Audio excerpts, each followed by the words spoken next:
As William prepares to make a setup, um, he then has his asked for a handheld device, which she gives to him, and he sets it on the table, pointed at a blank wall. This is not like the middle size device, which I know we're not supposed to speak of, and we agreed to this, but this is going to be based on theories. I've put it in all the computations already to give you an idea based on views of my planet and certain things as to what possibly happened in your world. But I think, with your permission, I'm going to need that middle one to give you, at the time of the catastrophic event, as to what happened to my world. I would have told you about this before when you were getting to know me better, before you made me your suitor, and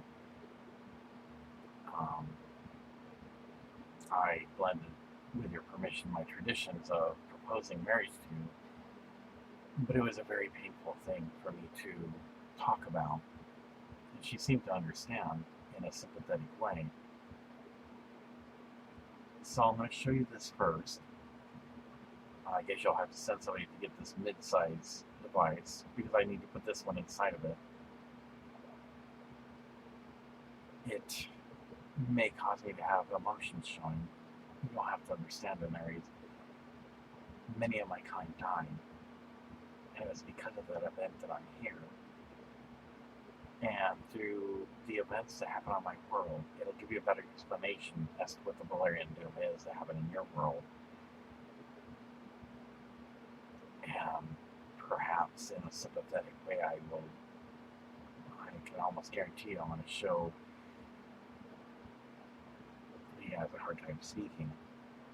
Much emotions for the people before you were born as to what they went through, because your people were to a certain point advanced, though they rode dragons, but they didn't have the warning systems that we had. Not that ours did us any good, because we lost half our population before I came here. So I don't know if many of your people of your world will accept my scientific data, and perhaps they won't. But in my world, not to make any offense, it was through their arrogance and ignorance that people died. And I would hate to imagine that those who are ignorant of the Valyrian doom history would have to suffer such a thing again, because we have an old saying in my world, though many didn't listen, if it happened once before, it will happen again. And if I'm right on my calculations, this won't be the first time that something hits your world. Maybe it won't be in the generation that you live right now, as I had gone through the veil of passing, and I'll live as long as you. But the generations after us, and what our children or our grandchildren may have to go through, that is something to worry about. She understands and gives him the order to proceed.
You see Daenerys in what I can best guess by some my human custom we call science. A big iron ball came out of the heavens. Now people probably would have thought it was a curse by the gods. And when it impacted, much got thrown in the air and killed off all the dragons. Also, there was great tidal waves and wiped out most of your cities. Parts of this iron ball exploded because it was heating up real hot in your atmosphere, even if your atmosphere is thin to me. Parts of it landed in Dragonstone, like glass, and there's why you call it dragon glass. Other parts of it was so big that it shattered parts near Slaver's Bay, making it unlivable. And other parts probably beyond the known world, while some are smaller and were found in Westeros, and that is how you make your Valyrian Steel. If it were possible to go beyond the known world, you would find a treasure trove, given your imagination, greater than any gold you have here.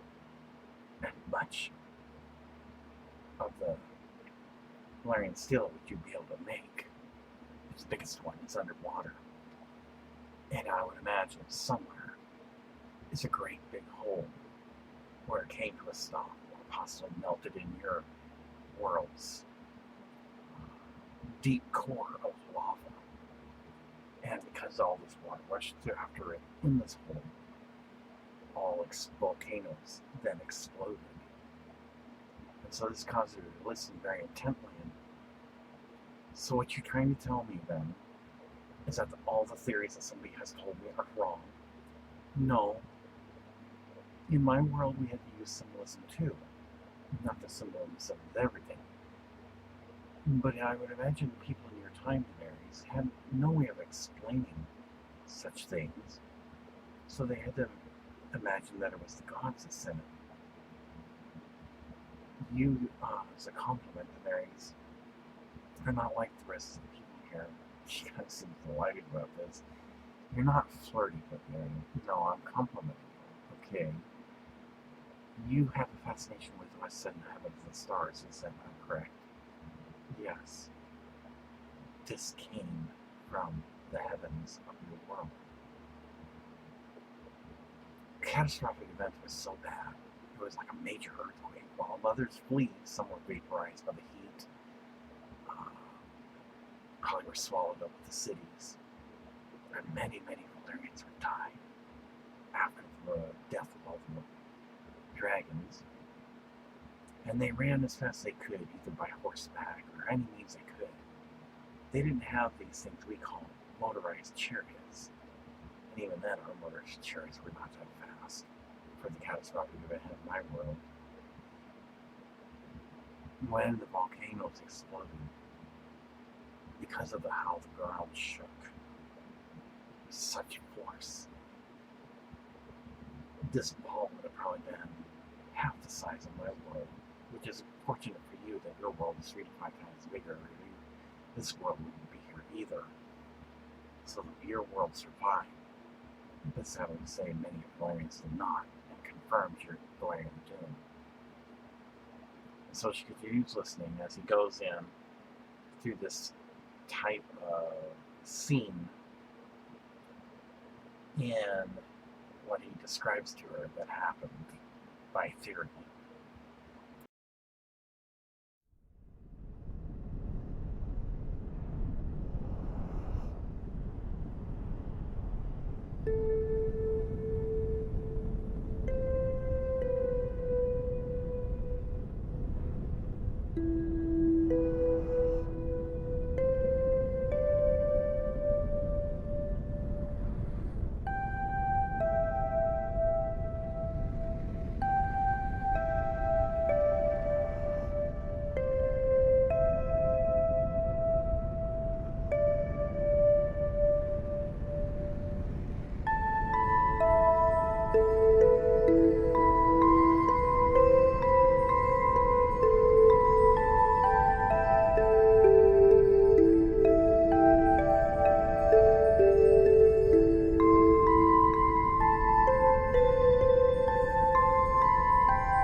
She looked quite astonished, and looking at William didn't know what to say.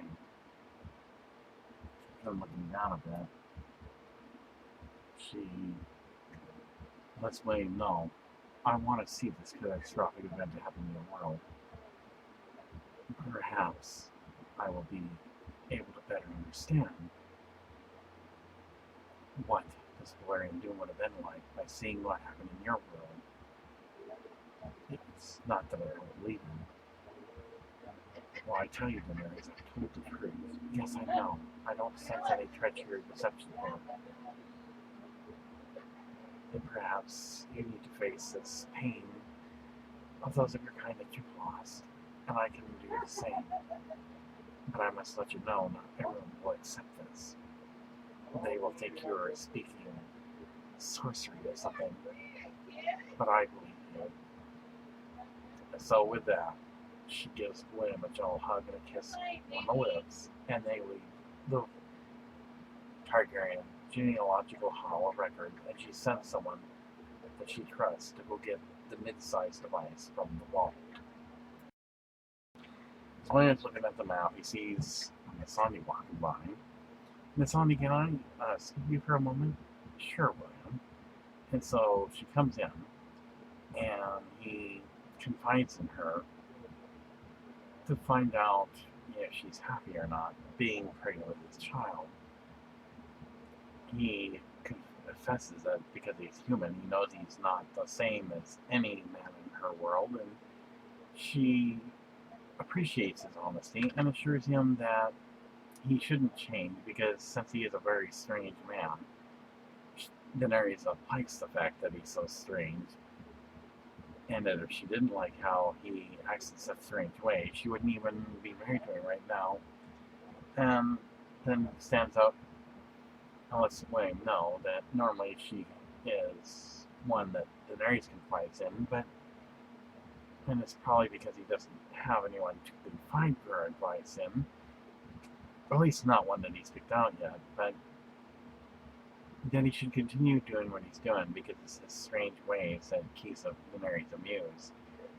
So William accepts this, and as Daenerys is walking by, she gets this funny look on her face again because William surprises her again and kisses her on the navel, and she kind of jumps him for this. You keep doing this. Why do you keep doing this, William? I've told you this is not appropriate. And he explains to her, well, I'm sorry that you're so beautiful. And she kind of thinks about this. Okay, this is like unusual, but he tells her, but you know, I do love you. She kind of has a small shake of her head. So you do this because I'm beautiful. I think you do it because you like the punishment. William's not sure what to say about that. But Daenerys, no, he's one for great prowess. He's not like the men of her world, and this greatly stimulates her with the crazy things he does at the spur of the moment. She then has, with a raised eyebrow, listens as William tells her he has a gift for her. This kind of makes her wonder, is this going to be as strange as him kissing her in the hall on her navel? But she doesn't say anything. And then after he's done talking to her and letting her know how he feels about her, you should possibly go for fresh air, William. Maybe this will help you cool off. We will discuss your punishment later. William kind of almost seeming like he was looking forward to this. And I know you're looking forward to this because it seems that's why you do these things. And so she assures William that it's because of the crazy things he does that she doesn't have his head on a spike because he's definitely not like any man of her world. And that he gives her much stimulation, arousal, and amusement. But eventually he's going to have to break from this. That he likes to give her compliments. And she's going to be the mother of their first child. And she seems delighted about this as well. So as she goes into her chambers, she sees a box, watching William walk off, and with a smile to her face, and then looks down. Wow, okay, so this box has two type bracelets with a star on it. And something else is much, much larger. And a dress that looks like there's hardly anything there. This, of course, is quite unusual for her, but it's something that she's interested in trying on. She goes to Sandy with a smile on her face and tells her again about the strange things William does. And Sandy seems kind of interested about this. But again, William's showing his affections probably in the wrong area. She then tells Daenerys that perhaps the gift is his way of showing that even if she be a child, that he still finds her very attractive. Daenerys wonders if this is the appropriate dress for her to be wearing, because she'd almost feel naked. And Sandy almost bursts out laughing.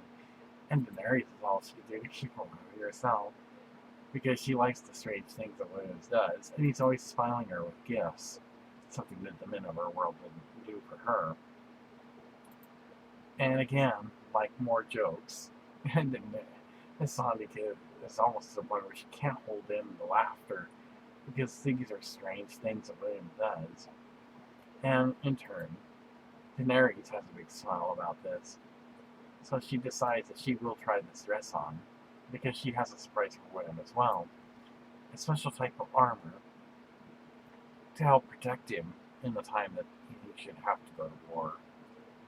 And so, with that ends the interesting scenarios of William's naughtiness in the hallways and the gift that he gives her as an appreciation for being the mother of his very first, her third child to be born.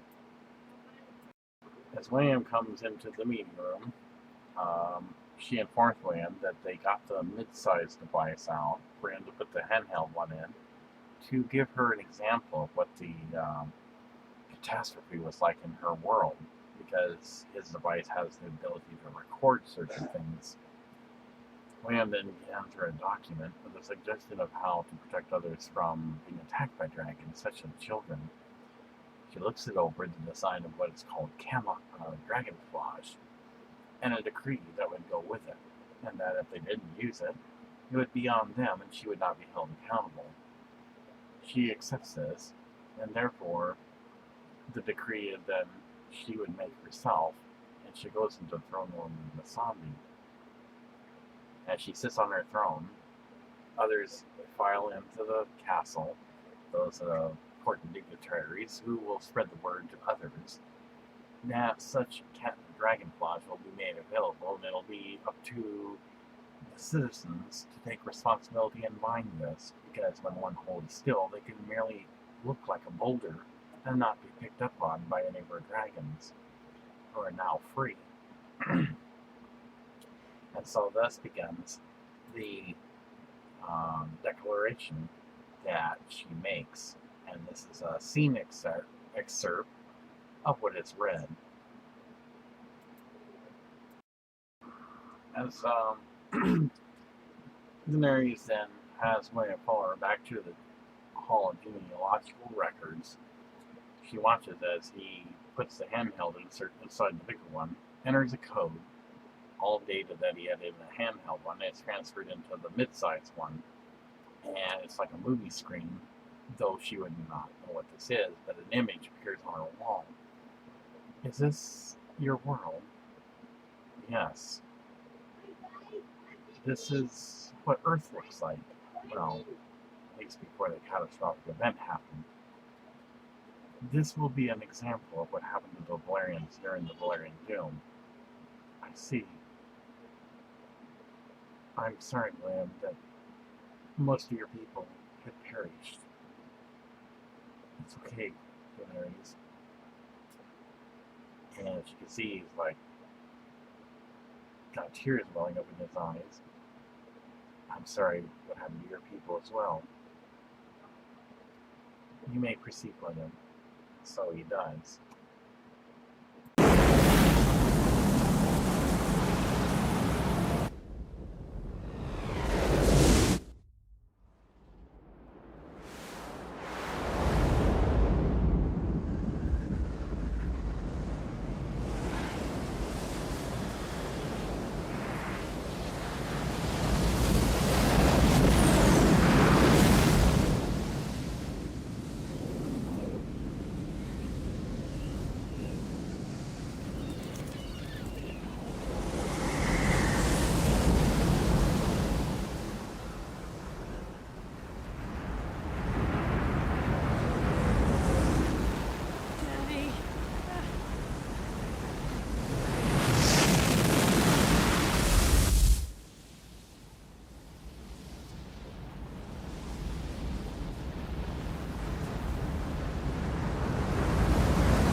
continued.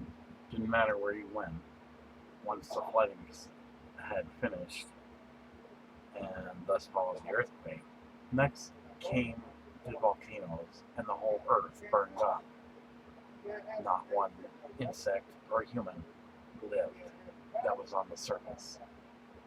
And in my world, we believe hell was brought on earth.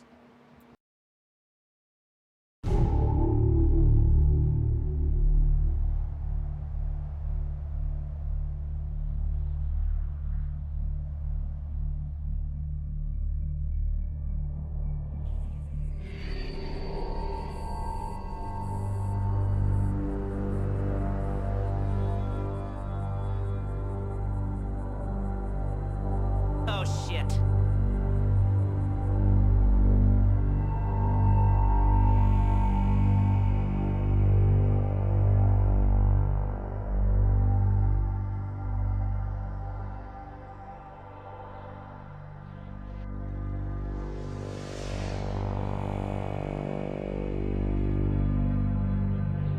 What the fuck?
This right here is bullshit.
Didn't matter if we had an underground bunker. I mean, there was no guarantee that it would. And so many people died in the bunker as well from the deep flooding. And I have been fortunate that I was not one of them, amongst a few other people. This here is a famous park called Yellowstone. It's a super volcano. When it went off, it was one of the things that was a catastrophic event due to this impact of my world from another world far away. Many had died from this volcanic eruption.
Then William asked if Daenerys had a sample of this Valyrian steel. She brought out a chunk of it, and again, it's heavy, and of course she'd be stronger than him being a human. He showed that since he was in the bunker, he does not know what happened on the surface, though some had died in the bunker because of water that flooded in. So this would also show what happened in this world based on a simulation of a kingdom long ago that had vanished, known as Pompeii. And so what happened to Pompeii happened to this world. And what happened to his world happened to the Valyrians long ago in her world. And she watched. And as you can see, tears streaming down his face. The great loss of catastrophic event that brought him to her world.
When William is done finishing showing the examples of the catastrophes that happened to Pompeii, because again, being in a bunker, he would not know what's going on above during the catastrophic event. She seems quite shocked that such a small world of this human husband of hers had gone through such a painful thing. And with her hand intertwined with his, she took sympathy and comfort to him, and at the same time now understood the truth and the secret that was unlocked about the Valyrian doom, because much like that of the small world of Earth, this is what happened to the Valyrians. Only but a handful full actually survived, as William explained. And as she wipes the tears from his eyes, he tells her that if nothing else, though it'd be hard to swallow that this is the truth, that by his own emotions that had stirred, that she should know he's telling the truth, and she assures him, based on the emotions he has displayed, for not only his own kind of his world, but of those of her ancestry, she knows he's not telling her any lies, trickery, or deception. He explains to her that ice is not formed like the wall by man, because that is just unheard of, but that he understands that symbolism being everything in her world, many would consider that it was magic that would cause a catastrophic event in her world, much like people use symbolism in his, because of a famous writer known as Dr. Zechariah Stitchin, who believed in the myth and legends of Nephilims, who were the children of those who had wings and came down from the heavens of his world in what would be considered chariots, because to mention the word UFO was unheard of back then, so it was mentioned that the gods of the heavens came down and thus found the children of man beautiful and took unto them many wives, and therefore the gods of the heavens, having mated with the children of man, created Nephilims, and therefore the Nephilims were half human, half angelic. She kind of understands how the symbolism almost worked in his world of ancient times. Therefore, it was not magic that caused the catastrophic event, but that which they would consider the gods getting angry at her, people who had many dragons back then, and that when the iron ball was cast down, it killed all dragons, and all but a handful of maybe anywhere from 300 to 500 Valyrians were wiped out. That upon such an event, it carved the wall from the heat blast following the iron ball. That such glaciers existed on his world, and that once it had impacted, there would be the earthquake at stage 2 that would rattle the whole world, followed by the major tidal waves. And because our world being 3 to 5 times bigger, the only thing that didn't happen when all the volcanoes erupted at once, her world was not swallowed up by fire like that of Earth, because it was 3 to 5 times bigger. But what William also explains to her is, it could have a lot of an effect as to why there are times where, based on her history in the palace, that they would have some recording of a past time where White Walkers had been fought before, because it was always winter. Thus, instead of a regular orbit, she has an elliptical orbit, as though it was trying to be thrown out from such an impact to be a rogue planet, but the power of her sun kept it in orbit, so it is an oval orbit. So there's a long period of winter and a long period of summer. This to her makes sense, though it is strange to hear him say these things, and she accepts this. And so thus he has concluded his human custom called science to explain all things. And for her, it was as great the wisdom that he has spoken to her has greatly moved her in such a way that she finds that having married this one, a human from the dark blue star from the Valyrian night sky, she indeed has a treasure, a myth and a legend who walks among them, whom she took unto herself as a suitor and now as her husband. For it is not merely the gift and knowledge of weapons, but of much more deeper understanding of how things work.